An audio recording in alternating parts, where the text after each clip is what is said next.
जी news पर जो प्रसारण 24 सितंबर 2012 को हुआ था उसमें कुछ तथ्य और सामने आए जो कि अब तक पता नहीं थे। प्रसारणकर्ता एक सैनिक अधिकारी ने कहा कि जब मेजर ठाकुर दलपत सिंह जी को गोली लगी तो उन्होंने कैप्टन अमान सिंह जोधा को कमान सौंपी और कैप्टन जोधा ने अपनी सेना का नेतृत्व करते हुए कई तुर्क सैनिकों को मौत के घाट उतारा और बाद में उन्हें सरदार बहादुर के अलंकरण से नवाजा गया। अमान सिंह जोधा जो है वो डिगरना गाँव के हैं जो की पाली जिला के चेतारण में पड़ता है और वो एक साधारण घुड़सवार थे। अपनी योग्यता के बल पे वो साधारण घुड़सवार से लेफ्टिनेंट कर्नल के पद तक पहुंचे थे। सर प्रताप की एक जीवनी में जमादार आशा सिंह की भी प्रशंसा की गई है इस युद्ध से संबंधित, लेकिन ये जो प्रसारण टीवी पे आया था इसमें कहीं भी उनके बारे में कोई जिक्र नहीं किया गया। इस कार्यक्रम से ही पहली बार यह ज्ञात हुआ कि हाइफा की नगर परिषद ने 23 सितंबर 2012 को हाइफा दिवस मनाया है। इस आयोजन में इजराइल में भारत के जो राजदूत थे नवतेज सरना वो भी शामिल हुए थे। बाद में पता चला कि कर्नल अमान सिंह के पड़पोतर कर्नल महेंद्र सिंह जोधा भी इस सम्मान समारोह में इजराइल में उपस्थित हुए थे। उन्होंने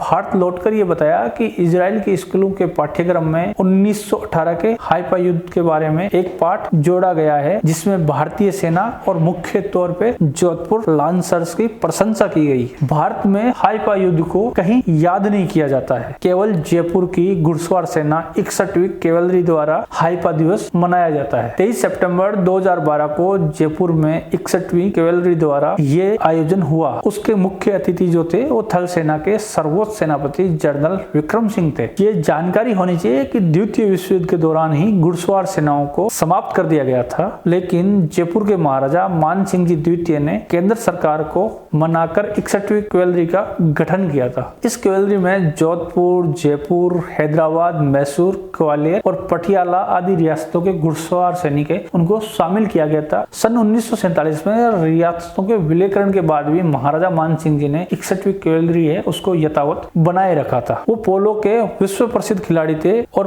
पोलो के खेल को जीवित रखने के लिए उन्होंने कहा कि 61वीं कैवेलरी यथावत रखना बहुत ज्यादा आवश्यक है। विश्व में ये अकेली घुड़सवार सेना है, पूरी दुनिया में और कोई घुड़सवार सेना नहीं है। प्रथम विश्व युद्ध के पश्चात भारत की ब्रिटिश सरकार ने दिल्ली में हाइफा युद्ध की याद में एक स्मारक बनाया था। ये स्मारक नई दिल्ली में त्रिमूर्ति सर्कल के बीच स्थित है। स्मारक में एक ऊंचे स्तंभ पर तीनों सेना के सैनिकों की आदमकद मूर्तियां लगी है जिनके पहनावे से पता चलता है कि ये जोधपुर लांसर्स, मैसूर लांसर्स व हैदराबाद लांसर्स के सैनिक है। मेजर ठाकुर दलपत सिंह जी के पुत्र था जिसे शिक्षा हेतु जोधपुर के महाराजा उमेद सिंह जी ने इंग्लैंड भेजा था। वहां से वो जब लौट के आया तो उसको राज्य सेवा में भी लिया गया, लेकिन वो अयोग्य निकले और उनका जो चाल चलन था और कार्यशैली थी वो आपत्तिजनक थी, इसलिए उन्हें बाहर कर दिया गया। महाराजा ने उनकी इन्हीं गतिविधियों के कारण देवली की जागीर जो कि उनके दादा हरि सिंह जी को मिली थी वो जब्त कर ली। हरि सिंह जी द्वारा ही सर प्रताप के बंगले के बगल में एक विशाल परिसर में भव्य बंगला बनाया गया था, वो भी जब्त कर लिया गया। ये हमें जानकारी होनी चाहिए कि महाराजा हनुमंत सिंह जी ने जोधपुर में 1948 में राजपूताना का पहला इंजीनियरिंग कॉलेज खोला था, तो देवली हाउस को उस कॉलेज को दे दिया था और आज वहाँ सेठ मंगनीराम बांगड़